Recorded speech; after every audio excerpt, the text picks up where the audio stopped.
morning. You're watching Business World Live. I'm Danie Laurel. We are bringing you guys straight live to the Philippine General Hospital, where right now we've got Manila Mayor Isko Moreno.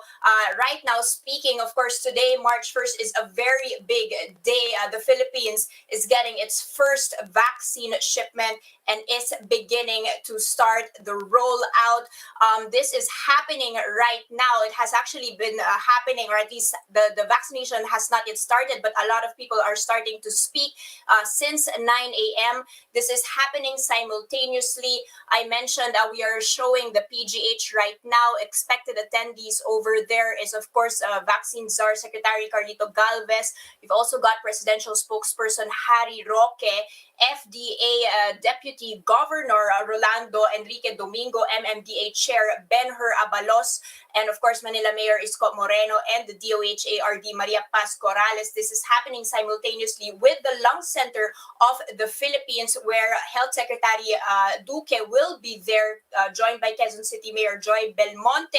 You've also got another inoculation set to happen simultaneously at the Dr. Jose Rodriguez Memorial Medical Center and Sanitarium, and the Veterans Memorial Medical Center, together with the Philippine National Police General Hospital and the Victoriano Luna Medical Center. So very exciting.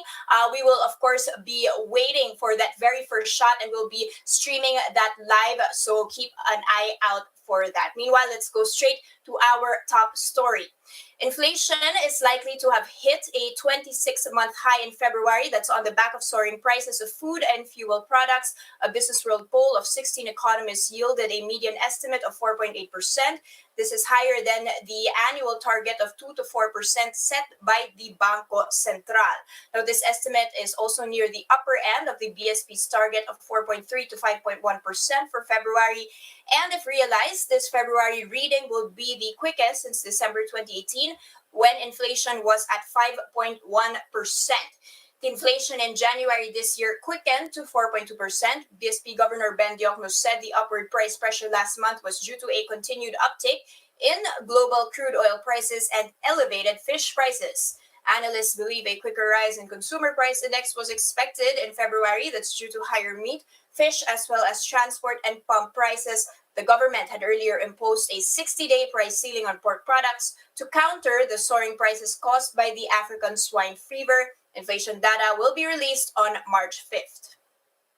The local bourse, which has already been weighed down by delays in vaccine rollouts and quarantine measures, is again seen to be under the spotlight on inflation risks. All right, guys, it's the first trading day of March. Will this month be less tumultuous than the last? We kick off with a very quick check on Wall Street overnight, with S&P 500 closing lower last week on Friday. This comes, of course, ahead of the weekend wherein the U.S. House of Representatives passed the Joe Biden's $1.9 trillion COVID-19 package. This now heads to the Senate, hoping that Biden will get their signature. Another one to be watching out for is the Asian stocks and how that is opening.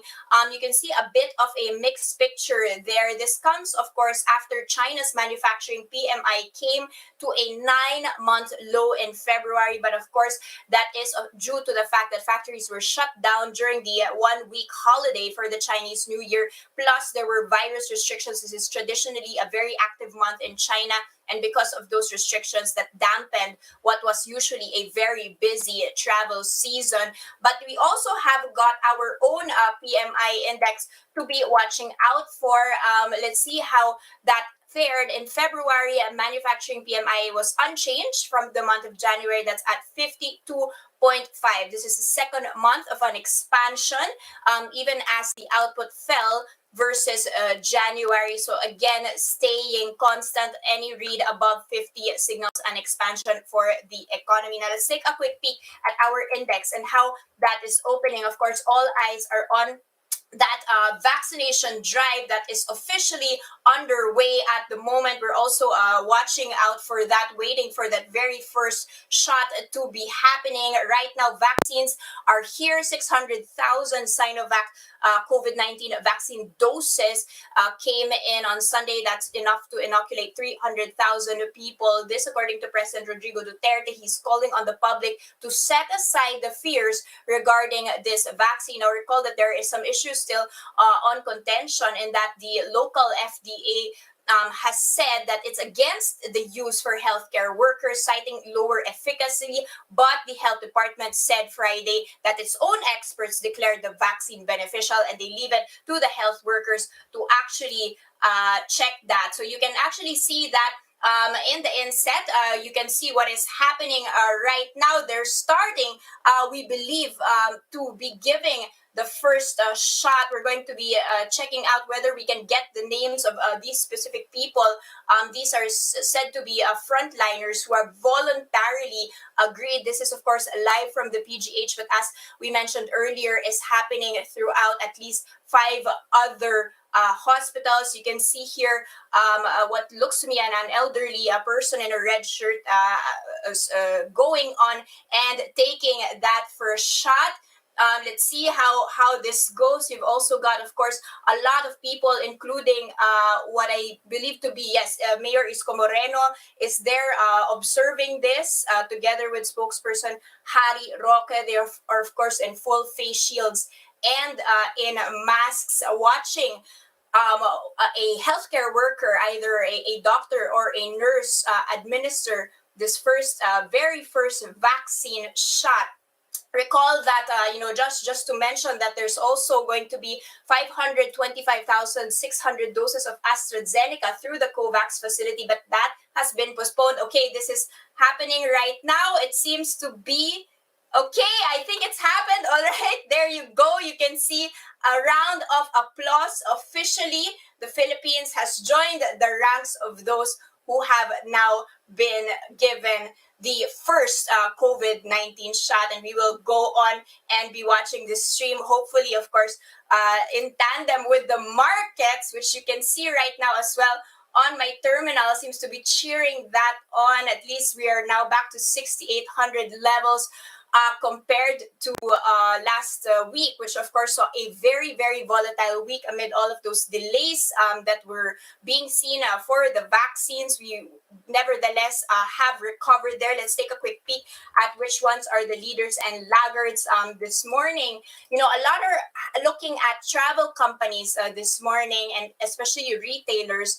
On the back of the vaccines now finally here. You can also see on the screens here President Duterte giving an okay signal, I think, saying that good job, we've managed to do the first inoculation here in the country. So you can see Mega World jumping by 3 9/10% together with Aboitiz and BDO. So very broad-based rally here on the downside. You can still see the banks suffering quite a blow with BPI down by 3 2/10%. Okay, guys, let's take a step back and understand what this means for our local economy. We have with us, let's bring in Moody's Analytics Chief APAC Economist Stephen Cochrane. Good morning, Stephen, and welcome back to the broadcast.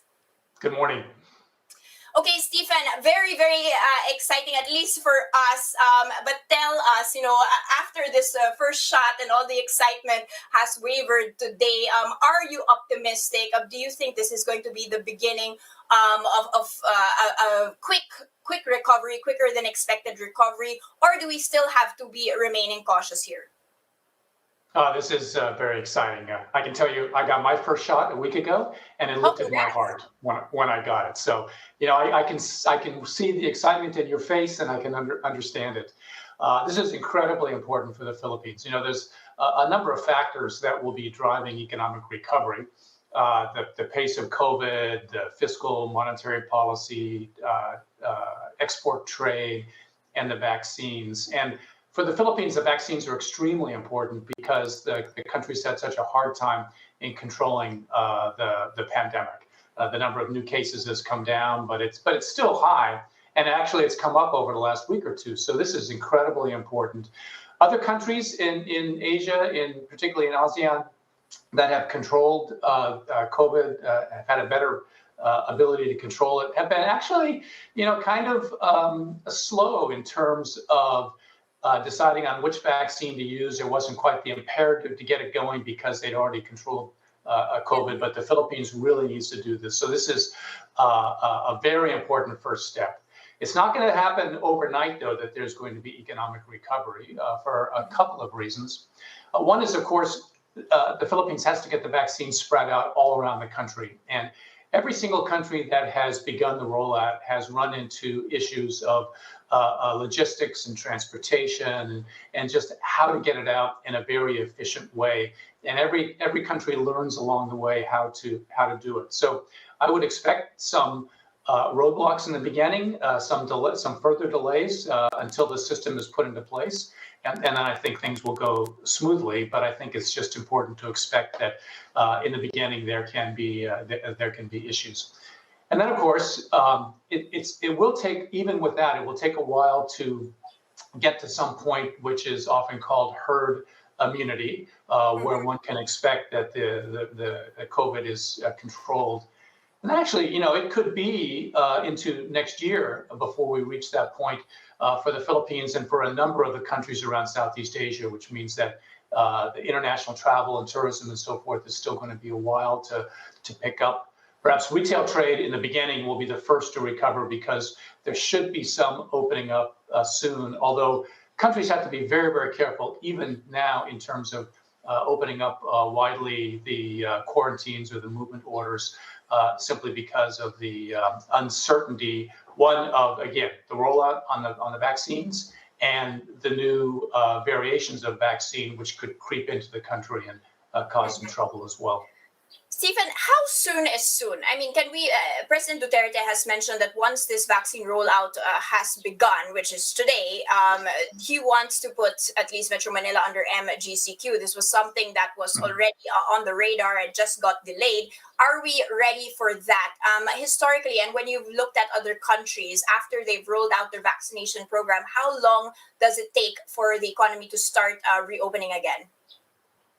Well, perhaps for some context, if you look at the U.S. has vaccinated almost about 20% of the population with the first dose, and yet the best estimate of getting to that point of herd immunity is probably September of this year, and that's where the U.S. is already at 20%. That's one reason which makes me think that the Philippines has to be very cautious. Moving to the upgraded, or pardon me, the bit of an easing of the quarantine measure might be appropriate, but I think there still needs to be a lot of caution in terms of social distancing, both in retail spaces and in workplaces and so forth, and in entertainment venues and stuff. I think it's going to be critical to keep those for a while. I don't think one wants to move too fast. Okay, well, you can see now on the inset here, Stephen, that there are several other people now being vaccinated simultaneously. And it's no longer just a symbolic vaccination, it's really happening. Now, tell us, just, in terms of the number of cases in the Philippines, what you're seeing in terms of trends. This is, of course, pre-vaccine, but the cases are still high, above 2,000, despite the fact that there's increased testing, increased social distancing protocols. It's no longer the holiday season. What's going to happen now? Are we expecting a rapid decrease in the number of cases? Or is this something that again, will take some time? And what number, is there some sort of level for us to understand that this is already working? Yeah, I'm not an epidemiologist. I wish I could say I understood completely how how this process works, although I've been watching it in a number of different countries. And it is high. I think what I worry about is that it's come down from, say, about 5,000 cases a day to 2,000 cases a day.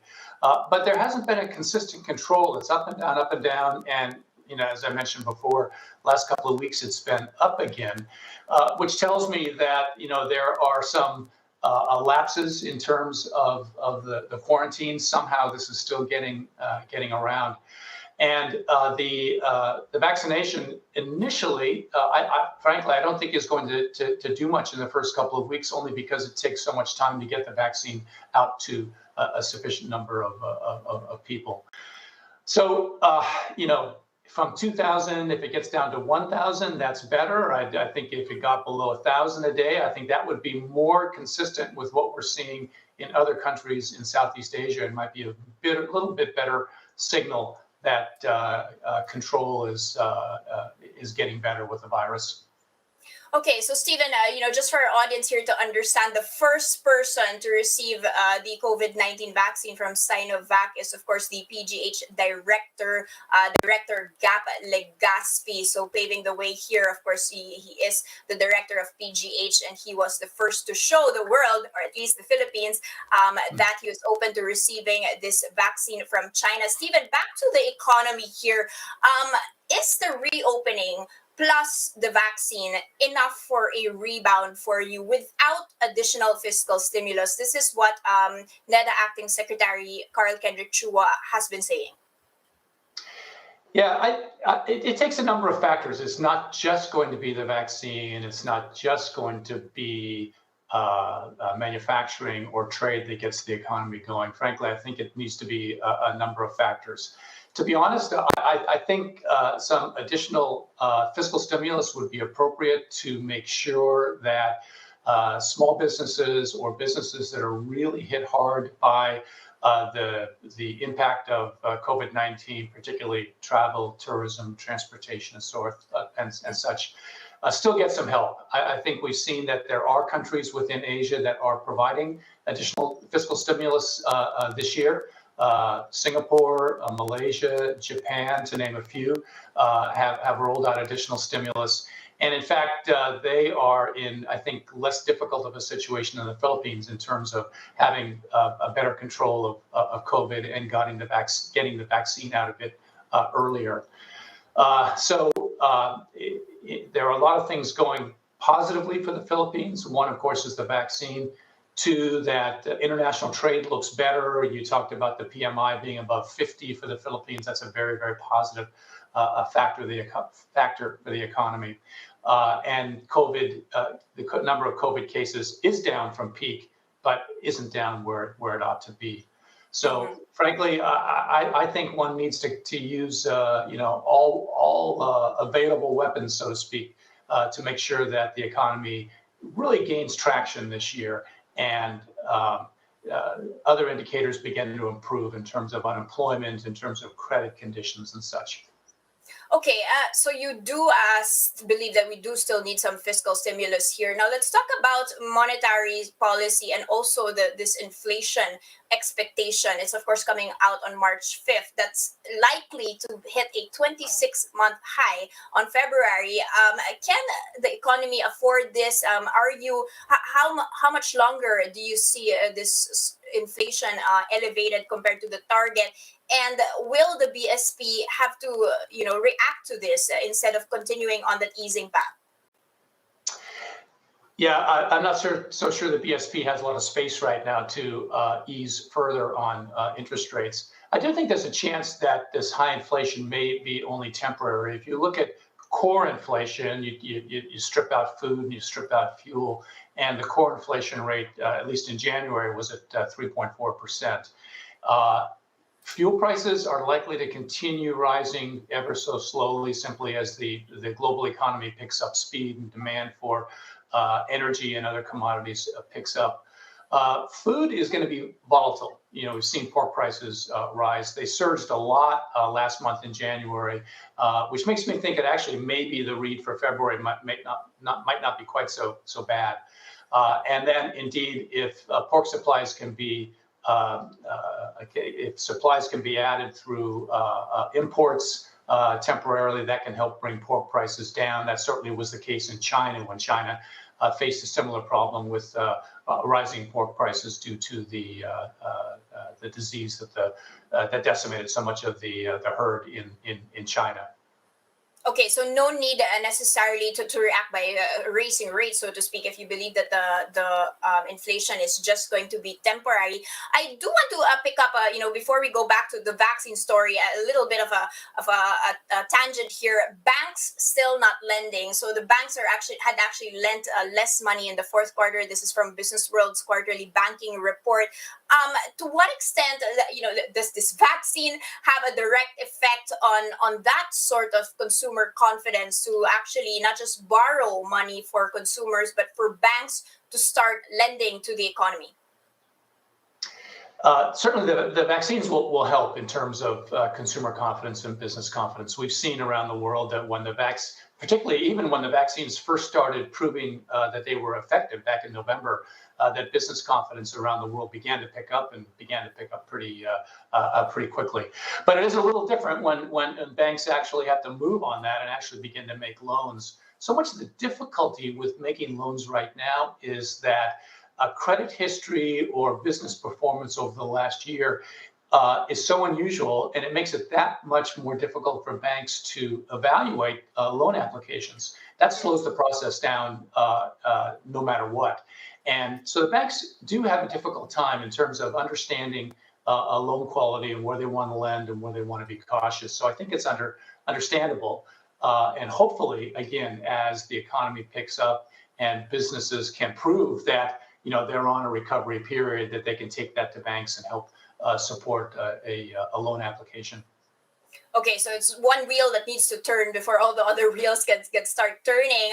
Just to mention here for our audience, you've got FDA Director Eric Domingo receiving his first shot of COVID-19 vaccine made by Chinese firm Sinovac. So very interesting here, especially since the FDA had cautioned against the use of this for frontliners and healthcare workers due to its efficacy. But nevertheless, they did say that it was fine for healthy people that are not in the front line. So again, FDA Director Eric Domingo receiving his first shot. This is, of course, in addition to several other people that we have now observed. There are also quite some people in the queue. I did also see several women now also being vaccinated. To me, it seems like differences in age here, and not necessarily all frontliners or healthcare workers. Stephen, just a quick question on I know you're not necessarily an epidemiologist or an expert in the vaccines, but have you seen that other countries are concerned about the type of vaccines that they are receiving?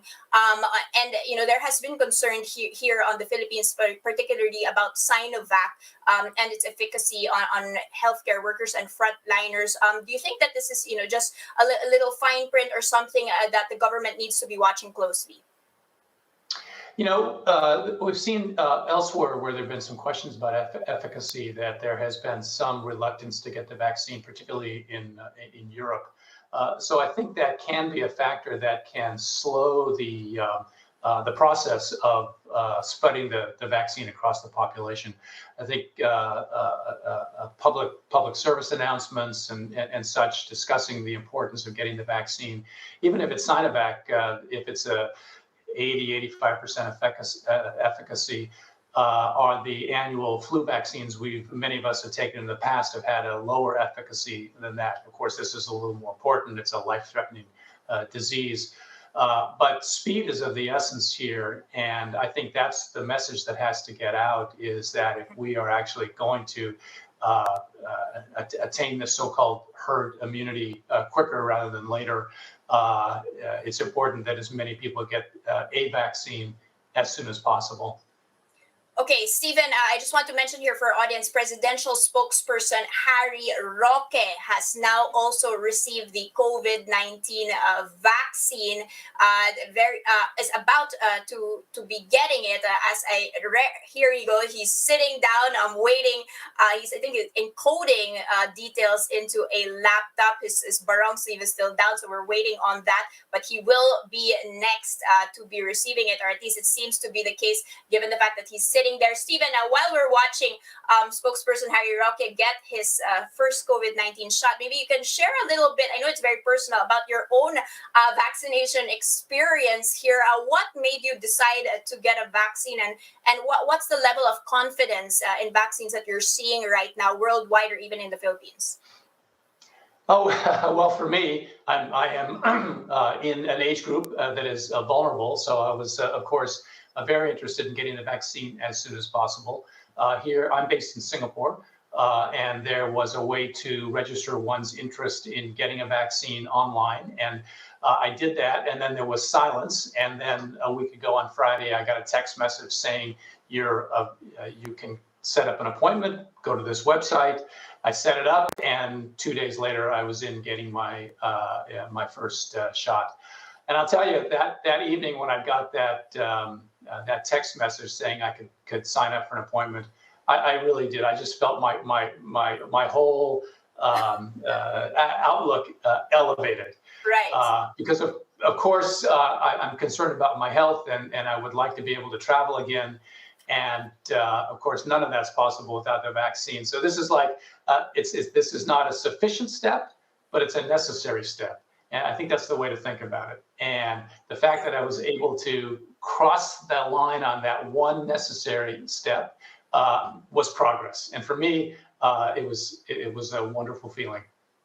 Well, congratulations on that confidence that you have. That of course not a lot of people have, and we're watching, of course, the leaders of our country start to be vaccinated. So perhaps that might stir in some confidence in the people. You've actually got vaccine czar Carlito Galvez, to be vaccinated next. So we're still watching out for perhaps all of these people who had attended this will now be receiving those vaccines. Finally, Stephen, just a quick question on how the rest of the world, and to what timing are we looking at for travel to be coming back in? You mentioned that maybe the domestic economy can start coming back on its feet, but the responses and the vaccination programs are so different across different countries, even across ASEAN and the region. To what extent do we have a coordinated response here that will allow us to have travel restrictions lifted? Yeah, you make a very good point that even across ASEAN, let alone across the rest of the world, the response and the effectiveness of the efficiency of getting vaccines out has been very, very different. And I think this means that travel and tourism is still going to be one of the delayed parts of economic recovery because it's going to be so uncertain how to judge who is safe to travel and who is not safe to travel. It might only take one or two countries within ASEAN that lag behind to still keep very strict restrictions in international travel, at least within Southeast Asia. And then there's a need to develop an internationally recognized protocol to manage the travel through the airports and so forth, which isn't really happening yet. There are still some countries that are looking at bilateral green lanes, so to speak. Hong Kong and Singapore talking once again about developing some kind of a green lane between those two countries. But I don't see yet a significant moves towards getting some kind of an internationally recognized vaccine passport or vaccine certificate that will get anyone through any customs and immigration process in any place in the world. I think it's next year at the earliest. Okay, so step-by-step process here. This, of course, happening as we see testing czar Vincent Dizon getting vaccinated at the Tala Hospital in Caloocan. Thank you so much for joining us in this special coverage. That was, of course, Stephen Cochrane of Moody's.